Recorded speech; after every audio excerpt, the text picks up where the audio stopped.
प्रिय विद्यार्थियों, आज की इस ऑनलाइन कक्षा में आपका स्वागत है। हम पौधे के पंख पाठ पढ़ चुके हैं। ज्ञान सागर के अंतर्गत पौधे के पंख पाठ हम पढ़ चुके हैं। अब उस पौधे के पंख पाठ से संबंधित अभ्यास सागर पाठ 12 को हम आज हल करेंगे। प्रश्न संख्या 1 से प्रश्न संख्या 6 तक। ठीक है, यह आज हम हल करेंगे और समझने की कोशिश करेंगे कि निपात क्या होता है और अपठित गद्यांश से कैसे प्रश्न पूछे जाते हैं और उनके कैसे हम उत्तर लिखते हैं।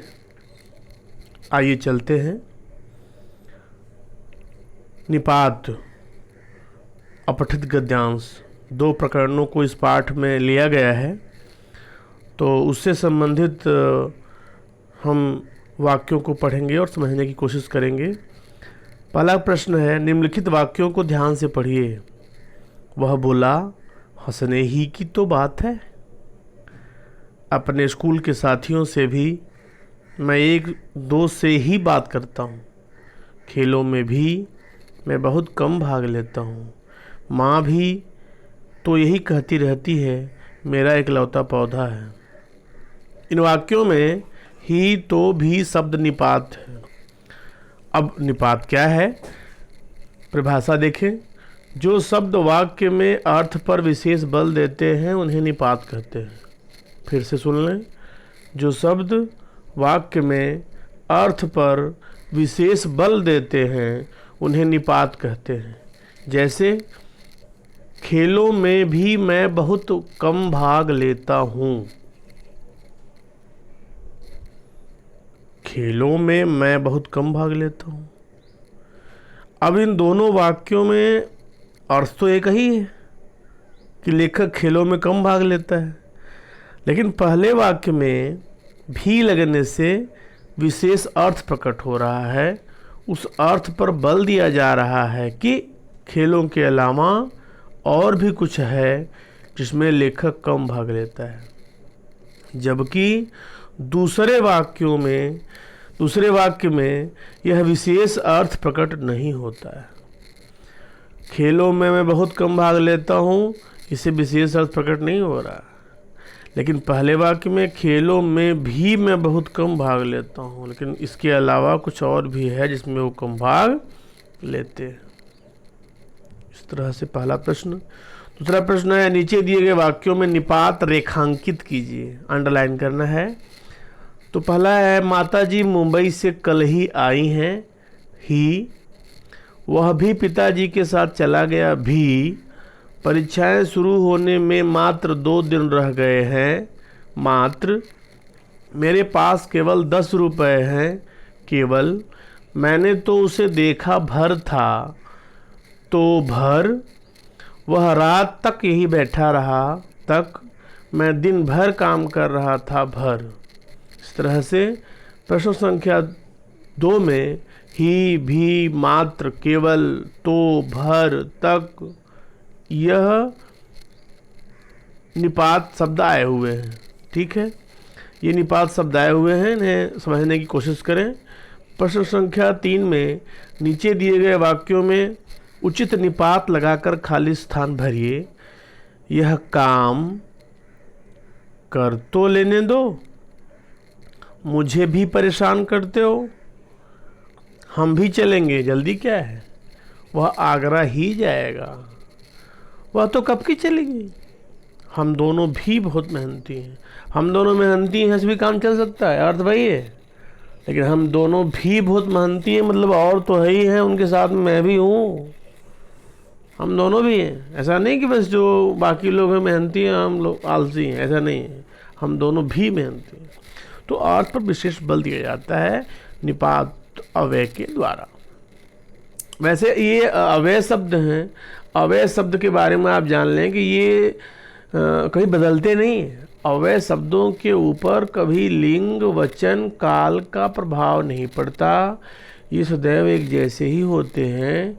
इनमें कोई परिवर्तन नहीं होता है। ये किसी भी वाक्य में कहीं भी प्रयोग किए जाएं सदा एक जैसे ही होते हैं, सदाबहार हैं।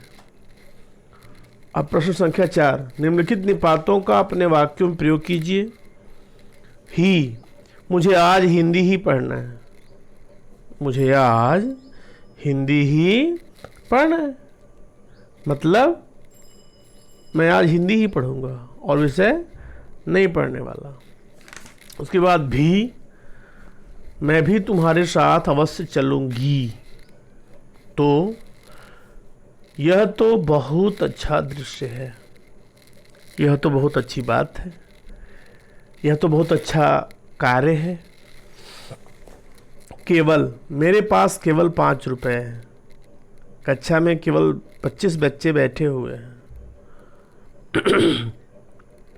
तक, वह रात तक यहीं बैठा रहा। बारिश देर रात तक होती रही। तक का प्रयोग। भर, वह दिन भर पढ़ती रही। वह दिन भर खेलता रहता है। तो ये भर का प्रयोग है। अब प्रश्न संख्या 5 में गद्यांश दिए हुए हैं, इनको पढ़ करके प्रश्नों के उत्तर देने। गद्यांश क्या है? बगदाद शहर का रहने वाला सिंदबाद एक अमीर कुशल नाविक था। उसने कई अद्भुत यात्राएं की थीं। एक बार वो अपने साथियों के साथ यात्रा करते करते उसका जहाज एक टापू किनारे जा लगा। टापू बहुत सुंदर था। फलों से लदे हुए पेड़ और मीठे पानी के बहते झरनों को देखकर सभी नाविक बहुत प्रसन्न हुए। टापू पर घूमते घूमते सिंदबाद बहुत आगे निकल गया। थकावट के कारण वह एक छायादार पेड़ के नीचे सो गया। जब नींद खुली तो उसके साथी और जहाज आंखों से ओझल हो चुके थे। सिंदबाद बहुत घबरा गया। इतने में एक विशाल पक्षी नीचे उतरा। सिंदबाद ने झट से अपनी पगड़ी उतारकर स्वयं को पक्षी के पैरों से बांध दिया। सुबह होते ही पक्षी के साथ साथ वह दूसरी घाटी में जा उतरा। वह हीरो की घाटी थी। वहाँ चारों ओर चमचमाते हीरो के ढेर लगे थे, परंतु हीरो के साथ साथ बड़े बड़े सांप भी वहाँ रेंग रहे थे। सिंदबाद के तो होश उड़ गए। उसने जल्दी से कुछ हीरे अपने जेबों में भर लिए। थोड़ी देर में वहाँ बड़े बड़े मांस के टुकड़े गिरने लगे। उन पर कुछ हीरे चिपक गए। सिंदबाद ने एक मांस के टुकड़े के साथ अपने आप को बांध दिया। तभी एक विशाल पक्षी ने उसी मांस के टुकड़े को उठाया और सिंदबाद को घाटी के उस पार ले उड़ा। सिंदबाद ने वहाँ खड़े हुए हीरो के व्यापारियों को अपनी कहानी सुनाई और उन्हीं के साथ बगदाद लौट आया। पहला प्रश्न है, सिंदबाद कौन था? पैराग्राफ में लिखा हुआ है कि सिंदबाद बगदाद शहर में रहने वाला एक अमीर तथा कुशल नाविक था। प्यारे बच्चों, गद्यांश का जब भी हम प्रश्न के उत्तर ढूंढेंगे, गद्यांश पर आधारित प्रश्नों के उत्तर जब कभी हम गद्यांश में ढूंढेंगे तो प्रश्न जैसे लिखा हुआ है उसी के हिसाब उत्तर लिखेंगे। ऐसा नहीं कि हम जो सेंटेंस गद्यांश में देखें पूरा सेंटेंस उतार दें। यदि आप ऐसा करते हैं तो एकदम गलत है। आप प्रश्न को देखें, प्रश्न के मुताबिक उत्तर को ढूंढें, सेंटेंस बनाएं, तब लिखें। हूबहू नकल मत करें। नकल करने पर नंबर आपको नहीं मिलेंगे। यहाँ लिखा है सिंदबाद कौन था। सिंदबाद हम पहले लिखेंगे, ये नहीं कि जैसे पैराग्राफ में लिखा हुआ है बीच में हम वहाँ लिख देंगे तो गलत हो जाएगा। सिंदबाद बगदाद शहर में रहने वाला एक अमीर तथा कुशल नाविक था। दूसरा प्रश्न है, क्या देखकर सभी नाविक बहुत प्रसन्न हुए? तो ऊपर प्रश्न पैराग्राफ में दिया हुआ है, फलों से लदे हुए पेड़ और मीठे पानी के बहते झरनों को देखकर सभी नाविक बहुत प्रसन्न हुए। अगला प्रश्न है, सिंदबाद क्यों घबरा गया? सिंदबाद इसलिए घबरा गया क्योंकि जब उसकी नींद खुली तो उसके साथी और जहाज आंखों से ओझल हो चुके थे।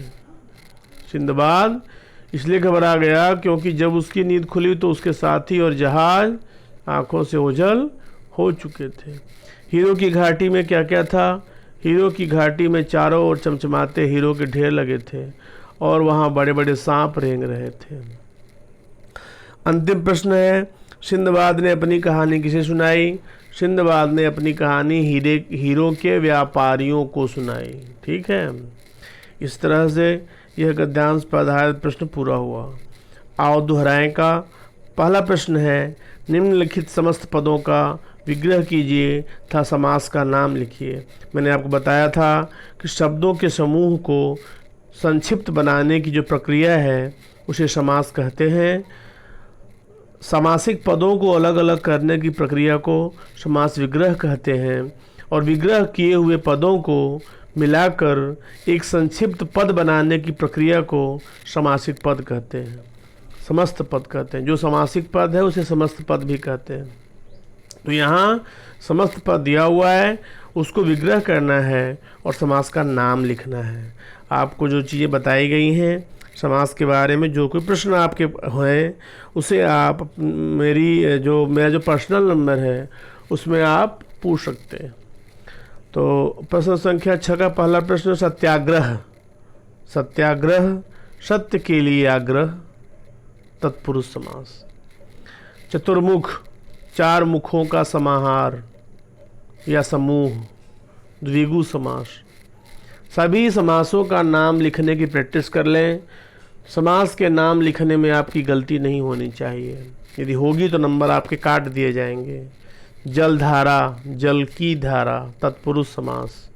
नवरात्र, नवरात्रों का समूह, नवरातों का समूह, नवरातों का समूह, द्विगु समास।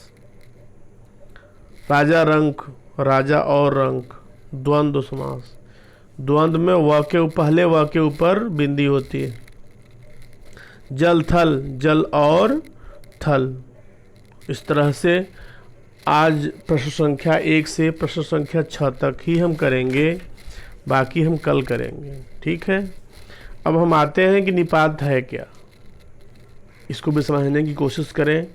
निपात की परिभाषा होती है किसी भी बात पर अतिरिक्त भार देने के लिए, बल देने के लिए, उसके अर्थों पर जोर देने के लिए जिन शब्दों का प्रयोग किया जाता है उसे निपात भी कहते हैं।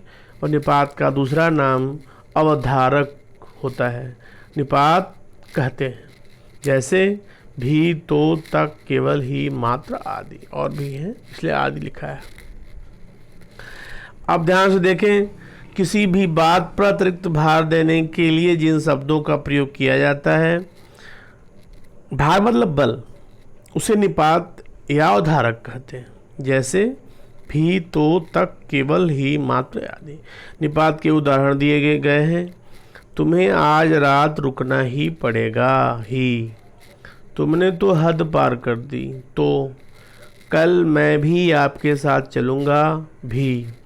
गांधी जी को बच्चे तक जानते हैं, तक। धन कमा लेने मात्र से जीवन सफल नहीं हो जाता, मात्र।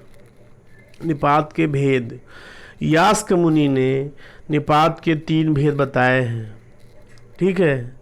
क्या क्या बताया भाई? यास्क के अनुसार निपात के 3 भेद हैं। उपमार्थक निपात, जैसे न, चित, नु, इव, ये संस्कृत के निपात हैं। कर्मोपसंग्रहार्थक निपात, यथा न, आवाह। पद पूर्णार्थक निपात, यथा नूनम, ही, संस्कृत के निपात हैं। तो यद्यपि निपातों में सार्थकता नहीं होती, फिर भी उन्हें सर्वथा निरर्थक भी नहीं कहा जा सकता। निपात शुद्ध अव्यय नहीं है, क्योंकि संज्ञाओं, विशेषणों, सर्वनामों आदि में जब अव्यय का प्रयोग होता है तब उनका अपना अर्थ होता है, पर निपातों में ऐसा नहीं होता। निपात का प्रयोग निश्चित शब्द, शब्द समुदाय या शब्द समुदाय या पूरे वाक्य को अन्य भावार्थ प्रदान करने के लिए होता है, ठीक है। निपात के कार्य निम्नलिखित हैं। प्रश्न, जैसे क्या वह जा रहा है? अस्वीकृति, मेरा छोटा भाई आज वहाँ नहीं जाएगा। विस्मयादिबोधक, जैसे क्या अच्छी पुस्तक है। वाक्य में किसी शब्द पर बल देना बच्चा भी जानता है, ठीक है। निपात के प्रकार, निपात के 9 प्रकार या वर्ग हैं। स्वीकार्य निपात, जैसे हाँ, जी, जी हाँ। नकारार्थक निपात जैसे नहीं जी नहीं। स्वीकृत बोधक निपात हाँ जी जी हाँ। नकार बोधक जी नहीं नहीं। निषेध बोधक मत। प्रश्न बोधक क्या। विस्मय विस्मयादि बोधक क्या काश। तुलना बोधक निपात सा। अवधारणा बोधक निपात ठीक करीब लगभग तकरीबन। आदर बोधक निपात जी। बल प्रदायक बोधक निपात तो ही भी तक भर सिर्फ केवल। इस तरह से निपात के बारे में आपने कुछ बातें जानने की कोशिश की। निपात के बारे में आपको लिखना नहीं है, केवल उदाहरण के द्वारा समझना है और वाक्य में उसका प्रयोग करना है और उसके प्रयोग के द्वारा उसके अर्थ को समझने की आवश्यकता है कि निपात हटा करके उस वाक्य का अर्थ समझें, निपात लगा करके उस वाक्य का अर्थ समझें, तब आपको उन दोनों के बीच का अंतर समझ में आ जाएगा कि निपात लगने से उस वाक्य के अर्थ में कितना बदलाव आया और न लगने से वही वाक्य का वही अर्थ कितना बल दे रहा है। इस बात पर ध्यान देते हुए आज की कक्षा आपकी यही समाप्त होती है। धन्यवाद।